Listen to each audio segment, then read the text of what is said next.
আর জুলাই সনদ বাস্তবায়নে কোন ধরনের সুপারিশ বা মতামত কি আপনারা তুলে ধরেছেন?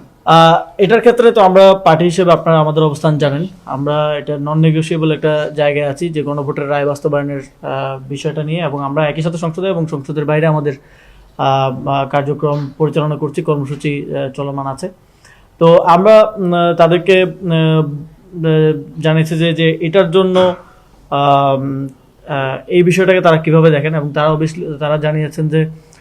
তারা এই রিফর্ম ইনিশিয়েটিভটাকে সাপোর্ট করেন, it should be done, but দেশের ইন্টারনালি কিভাবে হবে কি হবে, পলিটিক্যাল পার্টি তারা এখানে কোনো পক্ষ নিতে আগ্রহী না as usual. But even trade এগ্রিমেন্টের ক্ষেত্রেও বা বেটার রিলেশনের ক্ষেত্রেও কিছু কিছু জায়গায় আপনারা জানেন যে ইউএস সহ বিভিন্ন দেশে বিভিন্ন ধরনের মতাদর্শ থাকে, বোঝাপড়া থাকে। তো রিফর্মের ক্ষেত্রে তারা স্ট্রংলি এটাকে সাপোর্ট করেন, এবং তারা এটার জন্য সরকার দল জামাতে ইসলামী এবং সবার সাথেই তারা এক ধরনের নেগোসিয়েশন এবং কথাবার্তার মধ্যে আছেন আর কি, এবং আমরা এই জন্য সাপোর্ট চেয়েছি। বাংলাদেশের একটা অংশ বলতেছে দেশ বিক্রি করার চুক্তি ছিল এটা, এবং এখানে কাট করে দরকার হচ্ছে ভাই যেটা বললো, যেখানে আপনারা অন্তর্বর্তী সরকারের অংশ ছিলেন, আপনি নিজে অংশ ছিলেন, কিন্তু এত বড় একটা বাণিজ্য চুক্তি হলো যেটা নির্বাচনের 3 দিন আগে, সেটা আপনারা বলতেছেন আপনাদের সাথে আলোচনা হয়নি বা আপনি ব্যক্তিগতভাবে জানেন না। তাহলে এত বড় একটা চুক্তি হলো যেটা বলা হচ্ছে যে এই চুক্তিতে বাংলাদেশ লাভবান হতে হবে, এই প্রশ্ন পড়ে, কিন্তু এত বড় চুক্তি হলো যেখানে বলা হচ্ছে সব দলের সাথে আলোচনা করা হয়েছে, কিন্তু আপনারা এখন বা এর আগে বলেছেন হয়নি। আপনাদের না জানি অন্তর্বর্তী সরকার এত বড় চুক্তি করলো, তখন কি এটা আপনাদের দায়িত্ব ছিল? প্রথমত আমি যখন সরকারের অংশ ছিলাম তারও আমি পদত্যাগ করার 2 মাস পরে চুক্তিটা হয়েছে, আমার ওই সরকারের দিক থেকে জানার তো আসলে সুযোগ নেই। এবং আমি যতদূর জানি যে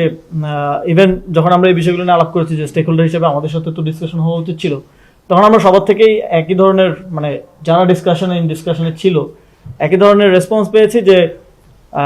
চুক্তি হওয়ার আগ পর্যন্ত তারা এটাকে নন ডিসক্লোজার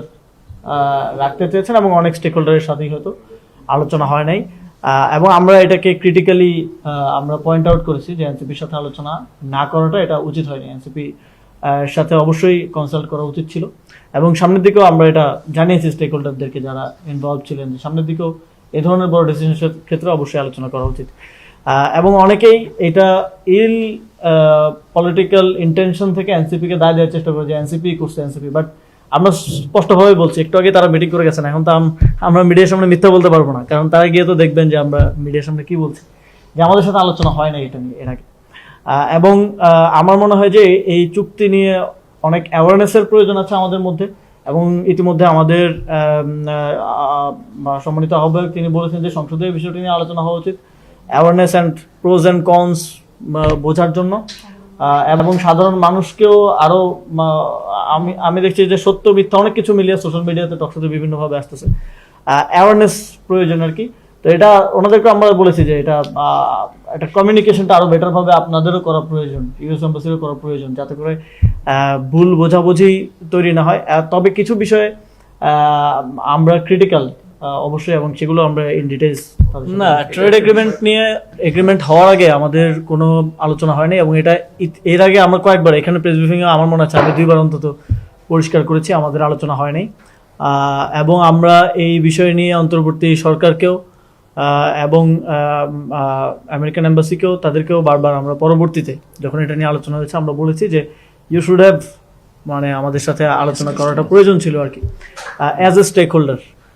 তো এটা আলোচনা হয় নাই, এবং আজকে প্রথম হয়েছে এরকম নাই, এর আগে বিভিন্ন ইন্টারাকশনে ইনফর্মালি আমাদের মধ্যে এই বিষয়টা নিয়ে হয়তো আলোচনা হয়েছে, মিটিং হয়েছিল হ্যাঁ, এবং তাদের পলিটিক্যাল সেক্রেটারি এসেছিলেন আমাদের অফিসে এর আগে, তখন আমাদের মিটিং হয়েছে, এবং আমাদের মধ্যে আমরা এটা নিয়ে একটু পড়াশোনা করার চেষ্টা করেছি, নিজেরা একটু আন্ডারস্ট্যান্ডিং করার চেষ্টা করেছি যে কোনটা বাংলাদেশের জন্য ভালো খারাপ বিস্তারিত। আমরা দেখছি যে অনেকেই টিভিতে টকশোতে বিভিন্ন জায়গায় হয়তো না পড়ে না বুঝেই অনেক ধরনের কমেন্ট করতেছেন, অনেক ধরনের প্রোপাগান্ডা হচ্ছে, অনেক ধরনের এটা নিয়ে সত্য মিথ্যা অনেক কিছু মার্কেটে আছে। বাট আমরা একটু নিজেদের মধ্যে বোঝাপড়া করার চেষ্টা করেছি আর কি, নিজেরাও ওয়ার্কশপের মতো করেছি টু বেটার আন্ডারস্ট্যান্ড, অ্যান্ড আমরা যেই জায়গাগুলোতে মনে হয়েছে যে ক্লিয়ারেন্স দরকার আমরা তাদেরকে কোশ্চেনও করেছি, অ্যান্ড তারা সেভাবে সেটার উত্তর দিয়েছে আর কি।